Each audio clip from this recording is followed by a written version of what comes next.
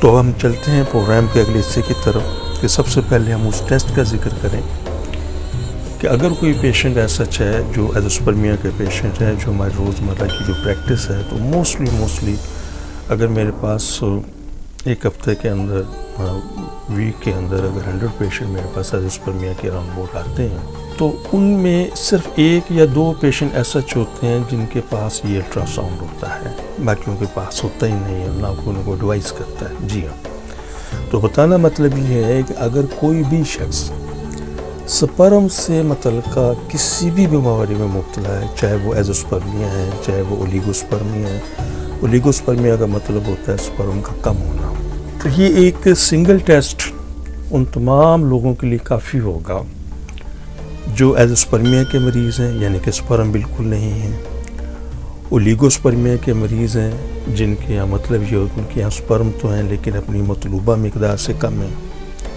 اسی طریقے سے ایک مرض اور ہوتا ہے جس کو ہم کہتے ہیں نیکروسپرمیا، اس کا مطلب یہ ہوتا ہے کہ سپرم تو موجود ہیں لیکن مردہ سپرم موجود ہیں۔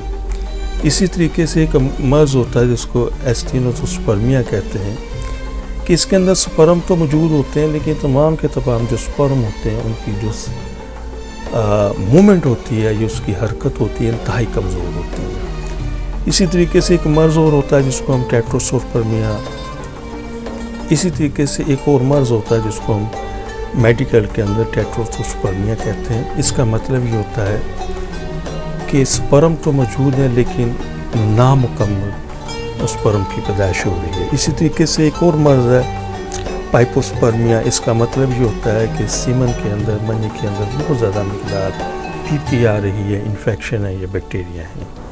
اسی طریقے سے سپرم سے متعلقہ ایک اور مرض ہوتا ہے جس کو لیکوسپرمیا کہتے ہیں، جس کا مطلب یہ ہوتا ہے کہ ایسا مریض جس کے سیمن کے اندر خون کے سفید ذرات جس کو WBCD کہتے ہیں یا وائٹ بلڈ کارپسلز کہتے ہیں، اس کی مقدار بہت زیادہ آ رہی ہے۔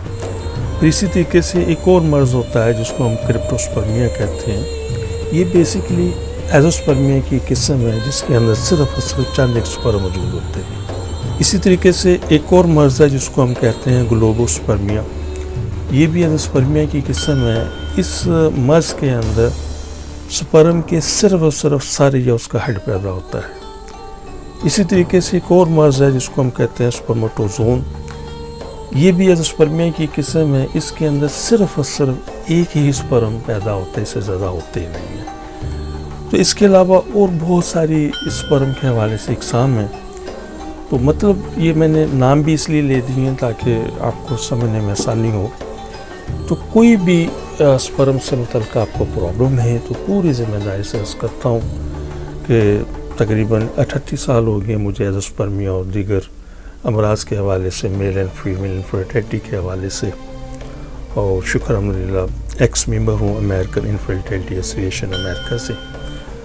تو ایک سنگل ٹیسٹ جس کو ہم کہتے ہیں الٹرا ساؤنڈ، تو یہ ٹیسٹیز کا الٹرا ساؤنڈ آپ نے کروانا ہے۔ ٹیسٹیز کا جو الٹرا ساؤنڈ ہے یہ 2 طرح کا ہے، ایک بلیک اینڈ وائٹ ہے، ایک کلر ہے۔ میڈیکل کے اندر کلر کو ڈوپلر کہتے ہیں, DOPPLER. اس کا مطلب ہوتا ہے کلر الٹرا ساؤنڈ. تو کوشش کریں, دنیا کے ہر ہاسپٹل میں یہ ٹیسٹ ہو جاتا ہے. میڈیکلی اس کا نیم ہے سکوٹل الٹرا ساؤنڈ. میں اسپیل کر دیتا ہوں, SCORTAL سکوٹل الٹرا ساؤنڈ. الٹرا ساؤنڈ کا مخفف ہے USG, الٹرا سونوگرافی. تو یہ ایک سنگل ٹیسٹ اب ہر ہاسپٹل میں ہو جاتا ہے. اراؤنڈ اباؤٹ 2000 سے لے کر 4000 روپے تک یہ مختلف لوگ اس کے چارج کرتے ہیں.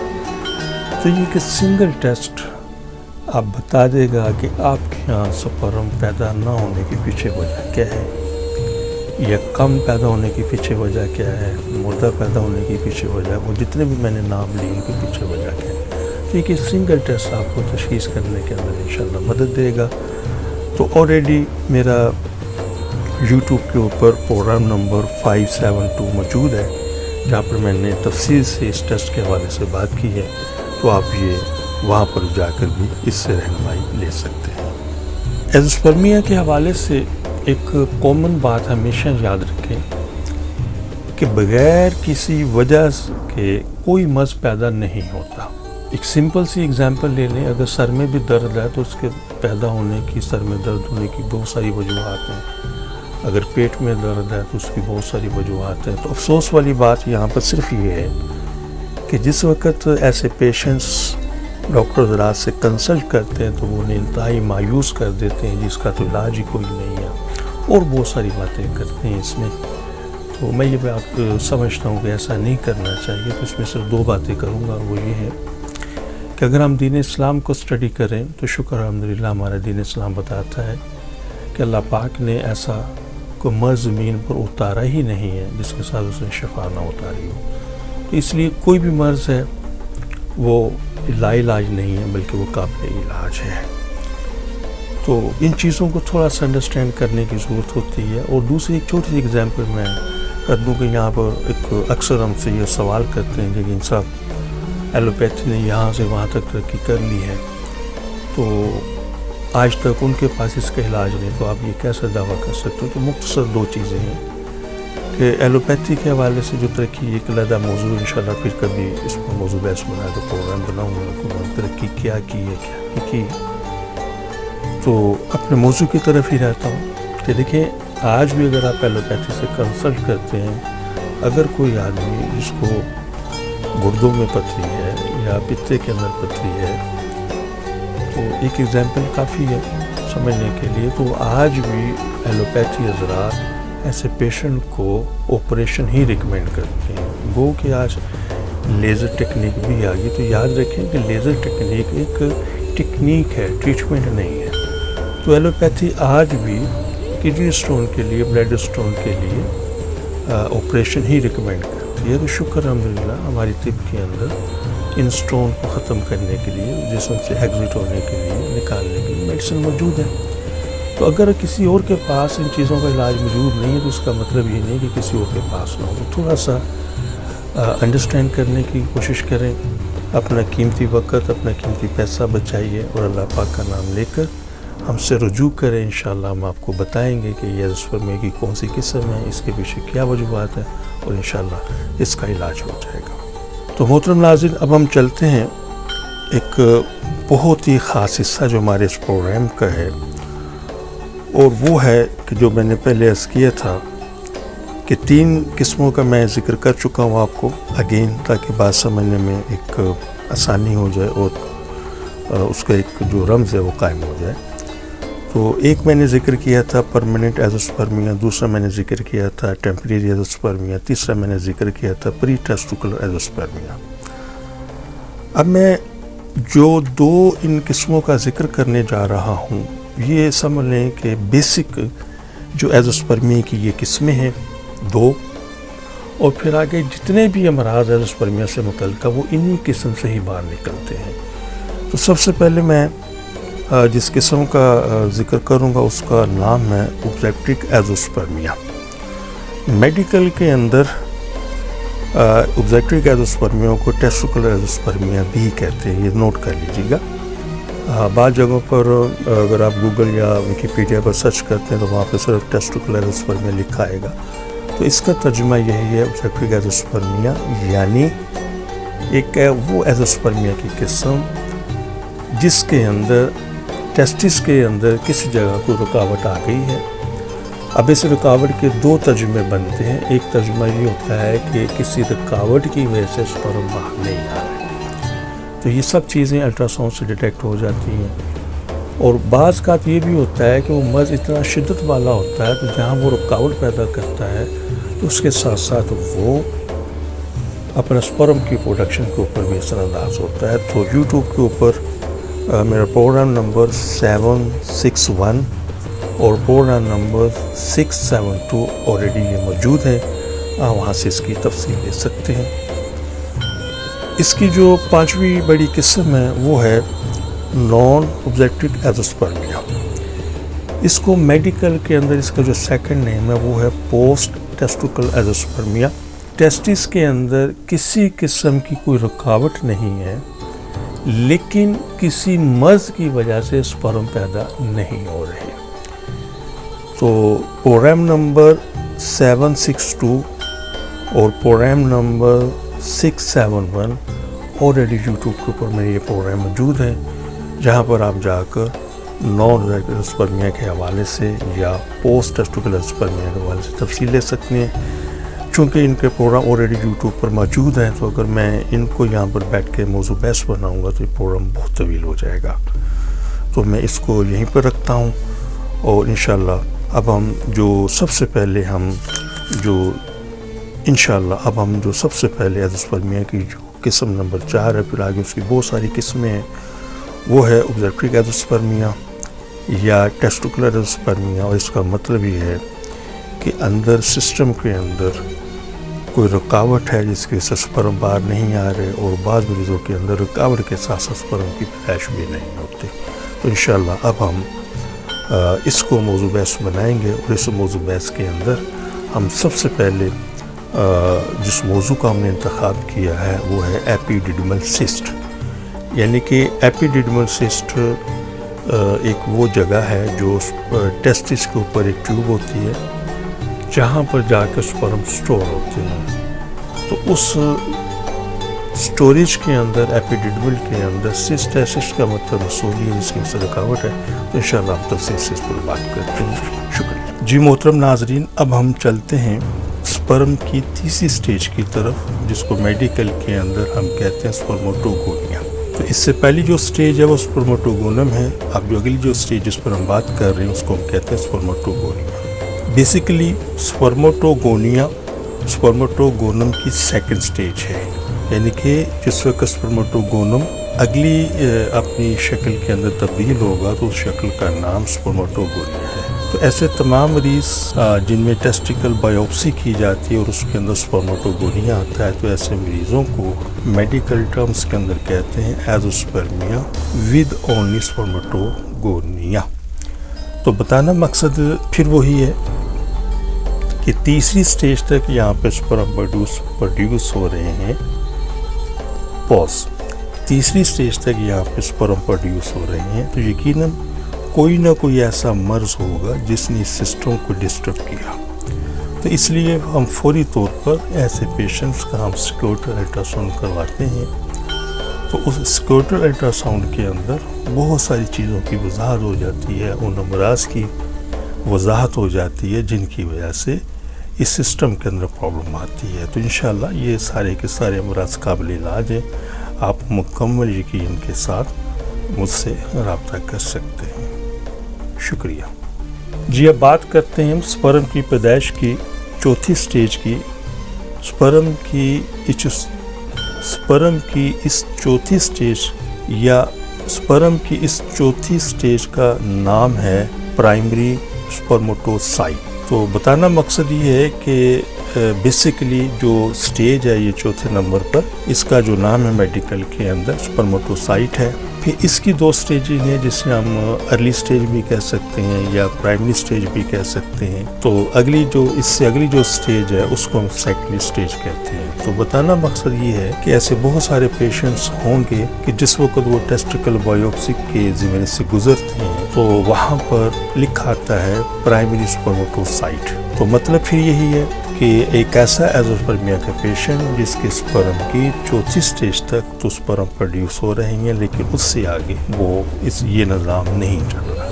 تو یقیناً کہیں نہ کہیں کوئی ایسا ایشو کوئی نہ کوئی ایسا پرابلم ہے جس کی وجہ سے یہ تقریباً ہاف سپرم تو پروڈیوس ہو رہے ہیں لیکن اس سے یعنی کہ سپرم کی ہاف سٹیج پروسیس تک یہ پروڈکشن ہو رہی اس سے آگے یہ کنورٹ نہیں ہو رہا. تو اس میں پھر وہی ایک چیز ہے کہ ایک سمپل الٹرا ساؤنڈ کروایا جائے ٹیسٹس کا جس سے یہ وضاحت ہو جائے گی کہ یہ نظام اس سے آگے کیوں نہیں چل رہا. تو یقیناً جب اس کے اندر وہ چیزیں ڈائگنوز ہو جائیں گی تو یہ تمام امراض انشاءاللہ قابل علاج ہوں گے. تو میڈیکل کے اندر ایک ایسا پیشنٹ جس کے اندر صرف اور صرف بایوپسی کے اندر پرائمری سپرمٹوسائٹ ہو تو میڈیکل کے اندر ایسے مریض کو ہم کہتے ہیں ایزوسپرمیا ود اونلی پرائمری سپرمٹوسائٹ. تو انشاءاللہ یہ تمام کے تمام امراض قابل علاج ہیں. آپ اپنی پہلی فرصت کے اندر مجھ سے رابطہ کریں انشاءاللہ مکمل رہنمائی کی جائے گی. جی اب ہم بات کرتے ہیں سپرم کی پیدائش کی جو 5ویں سٹیج ہے اس کو ہم کہتے ہیں سیکنڈری سپرمٹوسائٹ. یعنی کہ سپرمٹوسائٹ کی 2 سٹیجز ہیں, ایک ارلی سٹیج ہے ایک سیکنڈ سٹیج ہے. اس سے پہلے ہم نے پہلی سٹیج پر ہم نے بات کی, اب ہم سیکنڈ سٹیج پر بات کر رہے ہیں. تو بتانا مقصد یہ ہے کہ جس وقت بایوپسی کی جائے گی تو ایسے پیشنٹس ان کی بایوپسی رپورٹ کے اندر سیکنڈری سپرمٹوسائٹ موجود ہوگا. اس کا مطلب یہ ہوا کہ سپرم کی جو ٹوٹل سٹیج ہیں وہ 8 ہیں. تو مطلب یہ ہے کہ ایسا شخص جس کے اندر سیکنڈری سپرمٹوسائٹ ہے تو اس کا مطلب یہ ہوگا کہ جو سپرم پیدا کرنے کے نظام میں 5ویں سٹیج تک آ کر یہ پروڈکشن ہو رہی ہے, اس سے آگے نہیں ہو رہی.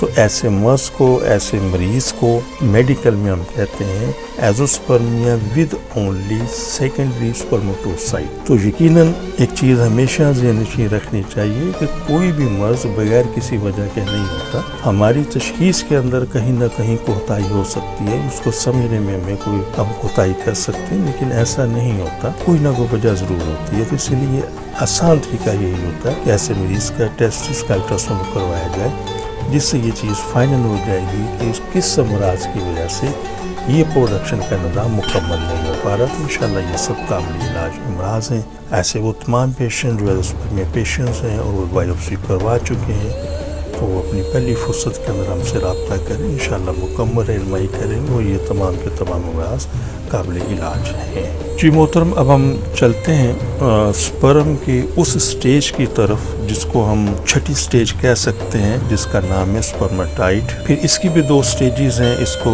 ارلی سپرماٹائٹ بھی کہتے ہیں اور سیکنڈ سٹیج کو لیٹ سپرماٹائٹ کہتے ہیں. تو عام لفظوں میں سپرماٹائٹ وہ سٹیج ہے کہ یہ ایک جسے ہم سیکنڈ لاسٹ سٹیج بھی ہم کہہ سکتے ہیں, یعنی کہ اس کے بعد پھر یہ سپرماٹائٹ سپرموٹوزا یعنی کہ سپرم کے اندر کنورٹ ہوتے ہیں. تو اس کی بھی ایک سٹیج مطلب 2 سٹیجز ہیں سپرماٹائٹ کی, ارلی سٹیج ہے پھر سیکنڈری سٹیج ہے. تو ایسے وہ تمام مریض جن کے یہاں بایوپسی کے بعد اونلی سپرماٹائٹ موجود ہوتا ہے تو ایسے ایزوسپرمیا کے مریضوں کو ہم کہتے ہیں ایزوسپرمیا ود اونلی سپرماٹائٹ. تو انشاءاللہ یہ تمام کے تمام قابل علاج امراض ہیں. تشخیص کا وہی طریقہ ہے کہ آپ سب سے پہلے الٹرا ساؤنڈ کروائیے ٹیسٹس کا جس کو میڈیکل کے اندر ہم کہتے ہیں سکوٹل الٹرا ساؤنڈ یا سکوٹم الٹرا ساؤنڈ. تو کلر الٹرا ساؤنڈ کروائیں, اس کے اندر وہ امراض سامنے آ جائیں گے جن امراض کی وجہ سے سپرم کی یہ 6ٹھی سٹیج تک وہ امراض سامنے آ جائیں گے جن میں یہ نظر آ جائے گا کہ یہ سپرم کی 6ٹھی سٹیج تک یا سپرم کی 7ویں سٹیج تک تو پروڈکشن ہو رہی ہے لیکن اس سے آگے یہ کنورٹ نہیں ہو رہا. تو شکر الحمدللہ یہ تمام کے تمام امراض قابل علاج ہیں. اب اپنی پہلی فرصت کے اندر ہم سے رابطہ فرمائیے اور انشاءاللہ یہ بالکل امراض ٹھیک ہوں گے. سپرماٹائٹ بیسیکلی ایمیچور سپرم یا ناپختہ سپرم کو بھی کہتے ہیں. سپرماٹائٹ کو ایمیچور سپرم کی لاسٹ سٹیج بھی کہتے ہیں اور وہ اس لیے بھی سپرماٹائٹ کے بعد وہ اس لیے بھی کہ سپرماٹائٹ کے بعد مکمل سپرم پیدا ہو جاتے ہیں، یعنی کہ سپرم جو پیدا ہوتے ہیں میڈیکل میں سپرم کو سپرموٹوزا کہتے ہیں۔ قدرت نے ان سپرم کی پیدائش نہایت ہی باریک بینی سے کی ہے جو انتہائی باکمال ہے۔ عقل انسانی سپرم کی پیدائش کے عمل کو دیکھ کر دنگ رہ جاتا ہے۔ سپرماٹائٹ سے سپرم کی مکمل پیدائش کا جو عمل ہوتا ہے اس کو میڈیکل کے اندر سپرموٹوجینیسس کہتے ہیں۔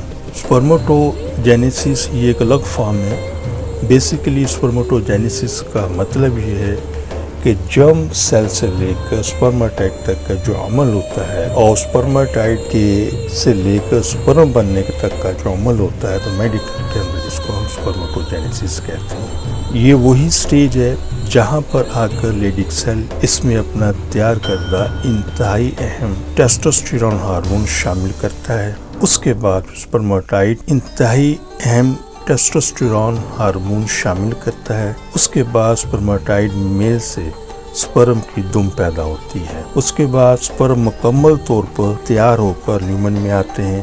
یہاں آ کر بھی کچھ سپرم میں کچھ عمل ہوتا ہے۔ جب سپرم لیومن میں آتے ہیں تو میڈیکل میں اس عمل کو سپرمائٹون کہتے ہیں۔ پھر سپرم یہاں سے سفر کر کے یا ٹریول کر کے ایپیڈیڈمل میں جا کر سٹور ہو جاتا ہے۔ جی ہاں، سپرم مکمل طور پر تیار ہو کر لیومیننس سے ہو کر ایپیڈیڈمل میں ٹرانسفر ہو جاتے ہیں، پھر وہاں سے بوقت ضرورت خارج ہوتے ہیں۔ یہ بھی ایک بہت لمبی یا بہت زیادہ تفصیل ہے۔ سپرم ایپیڈیڈمل سے کن کن راستوں سے گزرتے ہیں، پھر ان کو کہاں کہاں سے مزی ودی شامل ہوتی ہے۔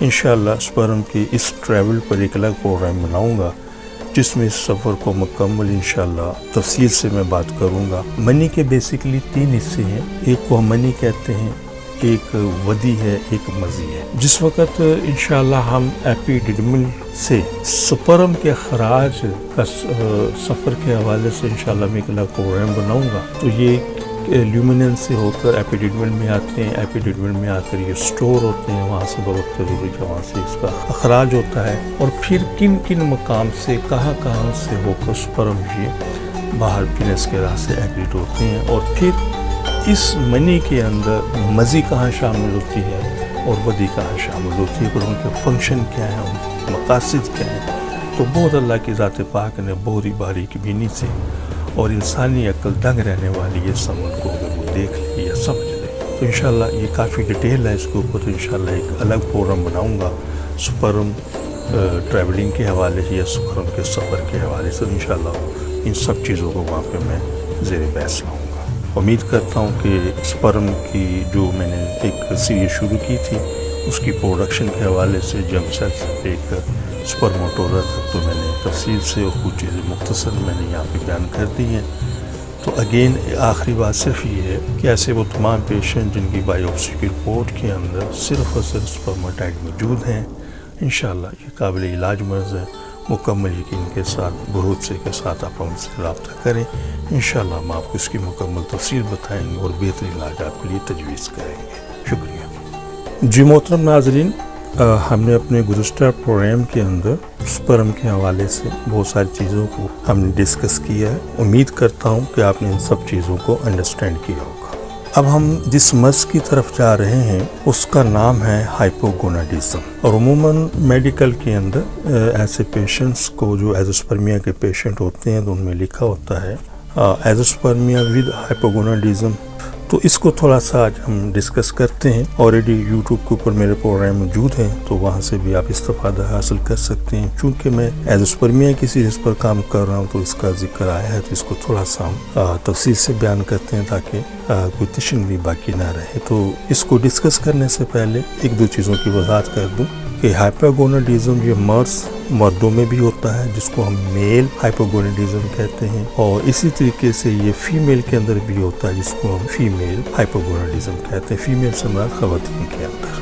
تو پہلی چیز تو یہ سمجھ لیجیے، اور دوسری چیز اس میں یہ سمجھ لیجیے گا کہ شکر الحمدللہ یہ امراض بالکل 100% قابل علاج ہے، لیکن ہاں ان کو ٹھیک ہونے میں کچھ ٹائم زیادہ لگتا ہے، کچھ سال بھی لگ سکتا ہے، 1.5 سال بھی لگ سکتا ہے، 2 سال کے قریب بھی لگ سکتا ہے۔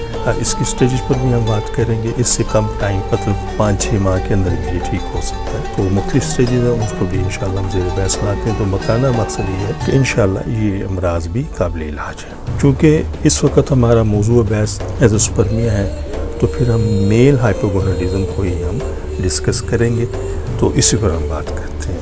بیسیکلی ہائپوگوناڈزم کا ایک آسان لفظوں میں اگر میڈیکل ٹرمز کے اندر جاؤں گا تو ہو سکتا ہے کہ آپ کو سمجھنے میں مشکل ہو، تو میں آسان لفظوں میں بیان کرتا ہوں کہ میل ہائپوگوناڈزم کا مطلب یہ ہوتا ہے کہ وہ ہارمونز جو سپرم کی پیدائش کے اندر اپنا پورا حصہ لیتے ہیں، جیسے LH ہارمونز ہے، FSH ہارمونز ہیں، پرولیکٹن ہارمونز ہیں اور ٹیسٹوسٹیرون ہارمونز ہیں، یہ ان کی پروڈکشن یا تو بہت کم ہو رہی ہے یا نہیں ہو رہی، اور اسی کے ساتھ جو ٹیسٹس کا سائز ہے وہ لیس دین 2 سینٹی میٹر سے کم ہے۔ یعنی کہ ہائپوگوناڈزم کے اندر جو ٹیسٹس کا سائز ہوتا ہے بہت سارے پیشنٹس کے اندر لیس دین 1 سینٹی میٹر بھی ہوتا ہے، اور بہت سارے پیشنٹس کے اندر لیس دین 2 سینٹی میٹر بھی ہوتا ہے۔ تو یہ چیز اس کو سمجھنا ہے۔ اب ہم بات کرتے ہیں کہ بیسیکلی ہائپوگوناڈزم کی 3 سٹیجز ہیں، تو میڈیکل میں اس میں مختلف نام ہیں، میں ان کو تشریح کرتا چلوں ذرا آسانی ہو جائے گی۔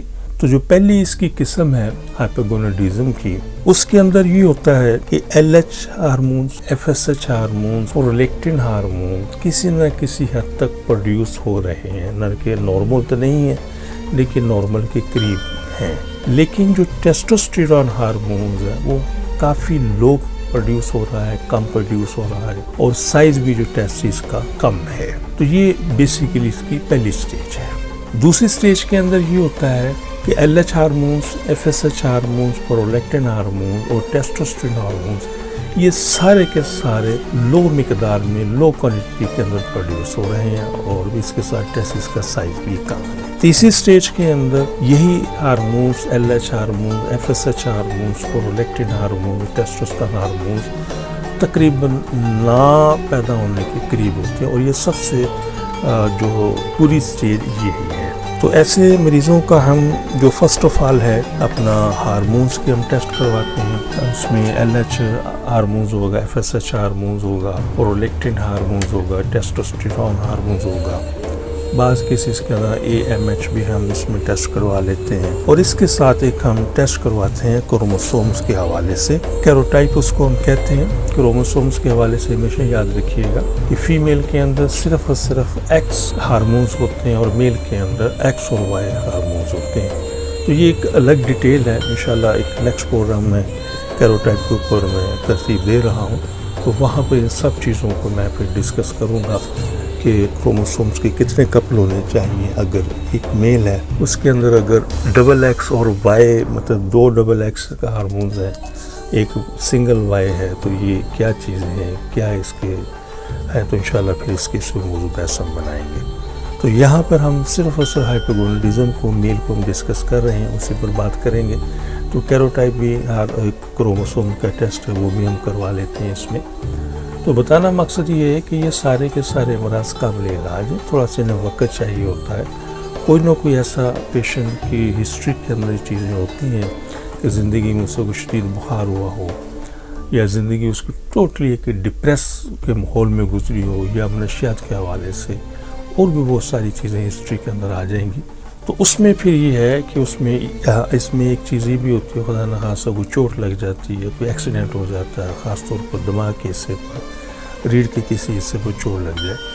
ان ساری ہسٹری کو مکمل کرنے کے بعد پھر ہم ایسی میڈیکیشن اس کے اندر انشاءاللہ ہم کرتے ہیں جو نیچرلی طریقے سے ان ہارمونز کی پروڈکشن کے اندر ایک بہت زیادہ رول پلے کرتا ہے، اور اس کے ساتھ ساتھ ہم نیچرلی طریقے سے ٹیسٹوسٹیرون ہارمونز کو بھی اس کی پروڈکشن کے اندر ایک بہت اچھی میڈیسن ہمارے پاس ہے جو اس کو نیچرلی پروڈکشن ہوتی ہے۔ پھر اس کے ساتھ ساتھ پھر ہم ٹیسٹس کے سائز کو بھی گرو کرنے کی میڈیکیشن کرتے ہیں، اس میں ایک آدھ ایکسرسائز ہوتی ہے اور کچھ ایکسٹرنل یوز کے لیے میڈیسن ہوتی ہے، اور باقی انٹرنل۔ تو اوورآل کہنے کا مقصد ہے کہ ایسے وہ تمام میل پیشنٹس جن کو ایزوسپرمیا ود ہائپوگوناڈزم ہے، خواہ اس کی کوئی بھی اسٹیج ہے، تو مکمل یقین اعتقاد کے ساتھ ہم سے رابطہ کریں، انشاءاللہ یہ مایوسی خوشیوں کے اندر انشاءاللہ تبدیل ہو جائے گی۔ اور ایک چیز یہاں پر میں اپنے بہت سارے پروگرامز میں بھی گزارش کی ہے دوبارہ اس میں، کیونکہ یہ ایک ایسا مرض ہے جس میں پیشنٹ بہت زیادہ ڈسہارڈ ہوتا ہے۔ تو بتانا مقصد یہ ہے کہ دیکھیں، دو چیزیں ہمیشہ یاد رکھیں۔ ایک تو ہمارے دین کا فرمان ہے کہ اللہ پاک نے کوئی ایسا مرض زمین پر اتارا ہی نہیں جس کے ساتھ اس نے شفا نہ اتاری ہے، اور ہمیں اس ذات پر بھروسہ رکھتے ہوئے، یقین رکھتے ہوئے اپنے علاج پر توجہ ضرور دینی چاہیے، کیونکہ ضروری نہیں ہوتا کہ مرض کی شدت کو جتنا ہم شدید سمجھ رہے ہیں کہ یہ بہت زیادہ ہے، ممکن اس کی وہ شدت ہی نہ ہو۔ اور دوسری یہاں پر ایک چیز عرض کرتا چلوں کہ اکثر پیشنٹ حضرات ہوتے ہیں، وہ یہ بات کرتے ہیں کہ آقا جی فلاں ڈاکٹر صاحب نے یہ کہہ دی، اس کا علاج ہی کوئی نہیں، ٹھیک ہے، ہمارے لیے قابل احترام ہے، لیکن ایک چیز ذہن میں رکھیں کہ اگر کسی ڈاکٹر میں یا کسی ایلوپیتھی کے اندر کسی مرض کا اگر علاج نہیں ہے تو اس کا یہ قطعی طور پر یہ مطلب نہیں ہے کہ کسی اور پیتھی میں یا حکمت میں اس کا علاج نہ ہو۔ تو اس میں میں بے شمار مثالیں دے سکتا ہوں، ایک نہیں بے شمار مثالیں دے سکتا ہوں۔ ایک مثال صرف اس میں ایڈ کر دوں کہ ایلوپیتھک میں اگر کوئی پیشنٹ کڈنی سٹون کا ہے، یعنی کہ گردوں کے اندر پتھری ہے، تو جس وقت وہ ڈاکٹر صاحبان سے کنسلٹ کرتا ہے، ان سے ملاقات کرتا ہے ٹریٹمنٹ کے حوالے سے، تو موسٹلی ڈاکٹر انہیں یہ ایڈوائز کرتے ہیں کہ آپ اس کا آپریشن کروا لیں۔ تو یہ بھی آپ نے یقیناً سنا ہوگا کہ بہت سارے پیشنٹس نے حکمت کی میڈیسن استعمال کی اور وہ ان کی جو سٹون ان بغیر آپریشن کے یورین کے راہ سے ڈسچارج ہو گئی۔ تو صرف ایک ایگزامپل کافی ہے کہ اگر ایک پیتھی کے پاس اگر اس کا علاج موجود نہیں ہے تو ایسا نہیں ہے کہ دوسرے لوگوں کے پاس اس کا علاج نہ ہو۔ اس پروگرام بنانے کا مقصد صرف اور صرف اتنا سا ہے، آپ کے مائنڈ سیٹ کے اندر کیا ہے، آپ کو کتنا ڈرا دیا گیا ہے، آپ کس حد کا مایوس ہے، ان سب چیزوں کو پیچھے کریں۔ جس وقت تک یہ میرا پیسج آپ کے پاس پہنچتا ہے، آپ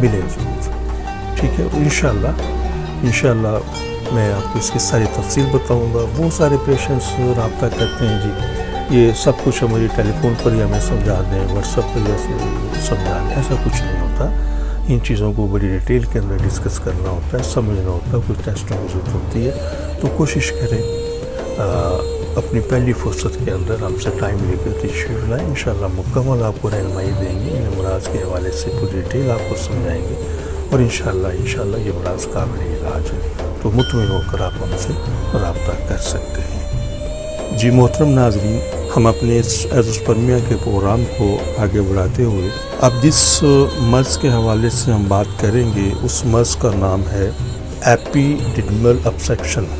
اگر اس کو ہم اردو ترجمہ کریں، ابسیکشن کا مطلب ہوتا ہے رکاوٹ۔ چونکہ ہم ایزوسپرمیا کی جس سیریز کے اوپر ہم کام کر رہے ہیں، اوبسٹرک ایزوسپرمیا کے حوالے سے بات کر رہے ہیں کہ وہ ایزوسپرمیا جو کسی رکاوٹ کی وجہ سے ہوتا ہے، تو اس کی یہ جو قسم ہے ایپیڈیڈمل، چونکہ ایپیڈیڈمل کو ہی ہم اب ڈسکس کر رہے ہیں، تو اب اس کے اندر ہم ایپیڈیڈمل سسٹ کے بعد سپرموٹوسیل کے بعد اب ہم بات کر رہے ہیں اوبسٹرکشن ایزوسپرمیا کے حوالے سے، یعنی کہ ایپیڈیڈمل ابسیکشن۔ ابسیکشن کا سیدھا سا مطلب ہوتا ہے رکاوٹ۔ تھوڑا سا اس کو مزید ایکسپلین کر دیں، میں گزشتہ پروگرام میں بھی بتا چکا ہوں کہ ایپیڈیڈمل وہ حصہ ہوتا ہے جہاں پہ سپرم پیدا ہوتے ہیں۔ تو رسولی اگر ایپیڈیڈمل کے اندر پیدا ہو اس کو ہم ایپیڈیڈمل سسٹ کہتے ہیں، اگر رسولی ایپیڈیڈمل کے باہر ہو تو اس کو ہم میڈیکل میں سپرموٹوسیل کہتے ہیں۔ اچھا، اب اگر اس ایپیڈیڈمل کے اندر کوئی سوزش ہو جائے، کوئی اس کے اندر ورمی کیفیت ہو جائے،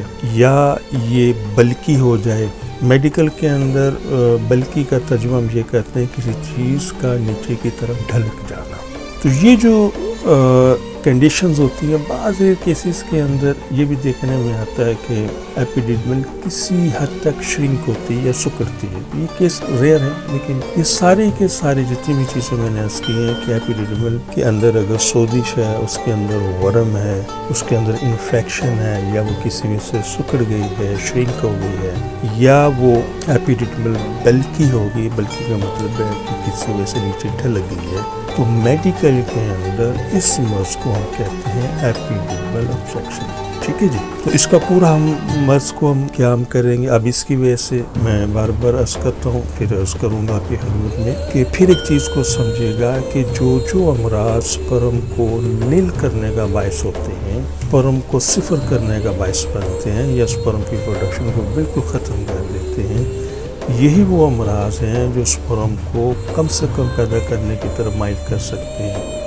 اس پر ہم سارے کے سارے مردہ پیدا ہو سکتے ہیں، جسمانی شکل و صورت کے حساب سے کمزور پیدا ہو سکتے ہیں، مکمل پیدا نہیں ہوتے اور ان کی رفتار بھی بہت کم ہوتی ہے. تو چونکہ ہم ایزوسپرمیا کے اوپر ہم کام کر رہے ہیں تو اس لیے ہم اس کو ایزوسپرمیا کے اندر ہی ہم نے اس موضوع کو منتخب کیا ہے. تو یہ جو مرض ہے سکرین کے اوپر میں نے انشاءاللہ یہ امیج سے بھی آپ کو بتا دی ہے. تو یہ وہ مرض ہے جس کی وجہ سے ایپیڈرمل کے اندر انفیکشن ہوتی ہے، سوزش ہو سکتی ہے، سب چیزیں ایک وقت میں بھی ہو سکتی ہیں. اس کی وجہ سے ایزوسپرمیا بھی ہو سکتا ہے اور سپرم سے متعلقہ جتنے بھی امراض اس پہ کوئی ایک ہو سکتا ہے. گو کے معاشرے کے اندر یہ جو قسم ایزوسپرمیا کی اس کا ریئر کیسز ہیں لیکن موجود ہیں. تو شکر الحمدللہ عرض کروں گا 38 سال سے زیادہ عرصہ ہو چکا ہے مجھے ایزوسپرمیا کے حوالے سے اور بے اولادی کے حوالے سے بڑی کامیابی سے علاج کرتے ہوئے.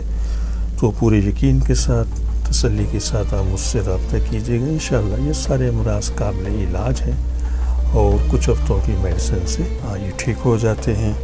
تو میں نے جتنی ضروری چیزیں تھیں آپ کی خدمت میں گوش گزار کر دی ہیں. اگر آپ یا آپ کے کوئی دوست عزیز ان کسی بھی امراض میں یا ایزوسپرمیا کی کسی بھی کیس میں مبتلا ہوں تو اپنی پہلی فرصت کے اندر وہ ہم سے رابطہ کریں یا ہمارے جو پروگرام ان کو شیئر کریں. اور کوئی بھی تشنگری اگر آپ محسوس کریں تو سکرین کے اوپر میرے واٹس ایپ نمبرس موجود ہیں، آپ مجھے واٹس ایپ کر سکتے ہیں، پوسٹ بھجوا سکتے ہیں، میسج کر سکتے ہیں. انشاءاللہ مکمل رہنمائی کی جائے گی. محترم ناظرین، اب ہم نے جس موضوع کا انتخاب کیا ہے یہ بہت ہی اہمیت کا حامل ہے اور میں گزارش کروں گا کہ خاص طور پر وہ مریض جو ایزوسپرمیا کے پیشنٹس ہیں میرے اس پروگرام کو غور سے سنیے گا، کیونکہ اس پروگرامز کے اندر ہم ہارمونز کو ڈسکس کر رہے ہیں. خواتین میں اور مرد حضرات کے اندر بہت سارے ہارمونز پیدا ہوتے ہیں اور اسی حساب سے ان ہارمونز کے مختلف فنکشنز ہوتے ہیں. چونکہ ہمارے اس پروگرام میں ہم صرف مرد حضرات کے ہارمونز کو زیر بحث لائیں گے، خاص طور پر ایزوسپرمیا کے پیشنٹ کے حوالے سے. لیکن اس سے پہلے میں ہارمونز کی مختصر ایک تعریف بیان کر دوں تاکہ آپ کو یہ سمجھنے میں آسانی ہو کہ ہارمونز ہیں کیا. جب آپ یہ چیز سمجھ لیں گے تو پھر ان کے فنکشن، ان کے کام کو بھی آپ اچھی طریقے سے سمجھ لیں گے. ہارمونز جسم کے مختلف غدود میں پیدا ہوتے ہیں اور بغیر کسی نالی یا وینز کے خون میں شامل ہوتے رہتے ہیں. ہارمونز کو آپ ایک کیمیائی مادہ بھی کہہ سکتے ہیں جو بیسیکلی جسم کے اندر میسنجر مالیکیولز کی طرح کام کرتے ہیں، یعنی کہ پیغام کے حوالے سے جسم کے ایک حصے میں بنتے ہیں اور پھر بعد میں جسم کے دوسرے حصوں میں یہ سفر کرتے رہتے ہیں، جہاں وہ خلیات اور اعضاء کے کام کرنے کے طریقے کو کنٹرول کرتے ہیں یا کنٹرول کرنے کے اندر مدد کرتے ہیں. ایک چھوٹی سی مثال یہاں پر میں بیان کرتا چلوں، گو کہ یہ ہمارا موضوع نہیں ہے لیکن ایک مثال آسان سی اس لیے ذرا میں نے چوز کی ہے کہ یہ جو مثال میں آپ کو دینے لگا اس کو سمجھنے میں آپ کو باقی ہارمونز کو سمجھنے میں آسانی ہوگی. تو مثال کے طور پر انسولین بھی ایک ہارمونز ہے جو لب لمے میں پیدا ہوتا ہے، جسے انگلش میں پنکریاس کہتے ہیں. وہاں پہ بیٹا سیل یا بیٹا خلیات کے ذریعے یہ بنتے ہیں اور پھر یہ انسولین ہارمونز جسم میں سفر کر کے شوگر کے نظام کو کنٹرول کرتے ہیں. اگر جسم میں شوگر زیادہ موجود ہو تو ایک قدرتی خودکار نظام کے ذریعے یہ انسولین زیادہ پیدا ہوتی ہے اور شوگر کو لیول کرتی ہے. اسی طریقے سے اگر جسم میں شوگر کا لیول کم ہو تو پھر انسولین بھی کم پیدا ہوتی ہے. یعنی کہ اس کو اس انداز میں سمجھیں کہ جسم کے اندر جو شوگر کا نظام ہے اس کو کنٹرول کرتا ہے انسولین، جو خود کا نظام کے ذریعے اللہ پاک نے جسم کے اندر رکھا ہوا ہے. اب اگر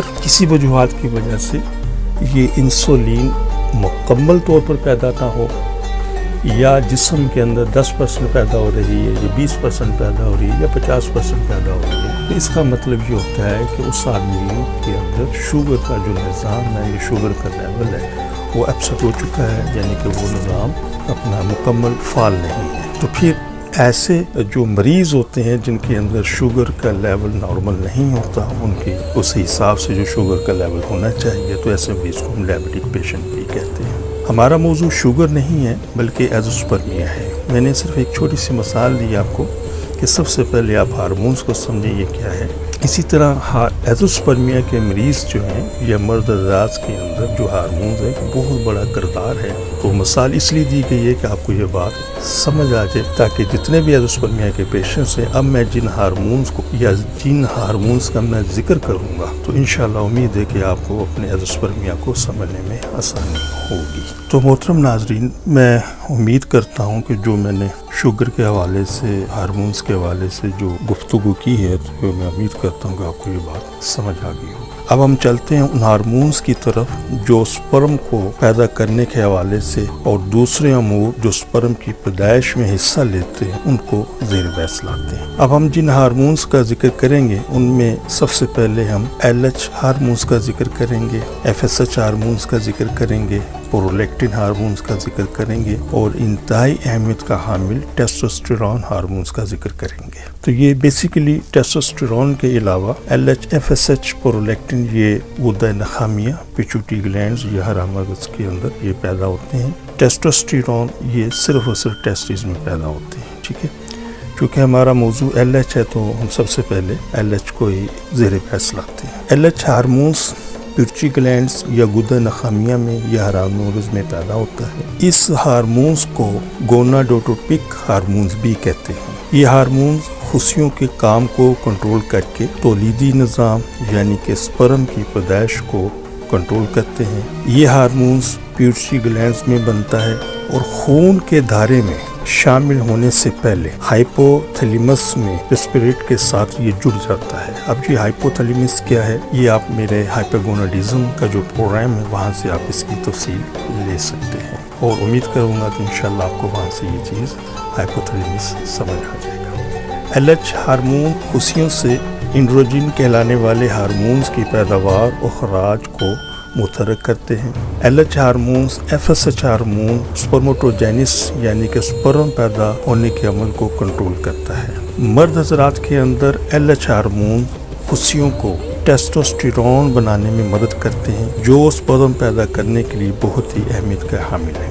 عموماً مردوں میں LH ہارمونز کی سطح بہت زیادہ تبدیل نہیں ہوتی. بچوں میں LH ہارمونز کی سطح عام طور پر بچپن کی ابتدائی عمر کے اندر کم ہوتی ہے، لیکن بلوغت کے آغاز سے یعنی کہ بالغ ہونے کے آغاز کے چند سال پہلے ہارمونز کی مقدار بڑھنا شروع ہو جاتی ہے. تو مختصراً یہاں پر میں چونکہ یہ اتنے وسیع موضوع ہیں کہ اگر میں تقریباً ایک ماہ بھی اس کے اوپر ڈسکس کروں تو شاید اس کو ہم کور نہ کر سکیں، لیکن مختصراً یہ تعارف میں نے کروا دیا ہے کہ LH hormones basically pituitary glands کے اندر پیدا ہوتے ہیں. وہاں سے یہ خون میں شامل ہو کر خصیوں میں جاتے ہیں. خصیوں میں جا کر یہ ٹیسٹوسٹیرون ہارمونز کو پیدا کرنے کے اندر بھرپور مدد کرتے ہیں اور یہی ٹیسٹوسٹیرون ہارمونز پھر سپرم پیدا کرنے کے اندر اپنا ایک انتہائی اہم رول ادا کرتا ہے. تو میں سمجھتا ہوں کہ LH کو ہم یہاں تک ہی مکمل کریں.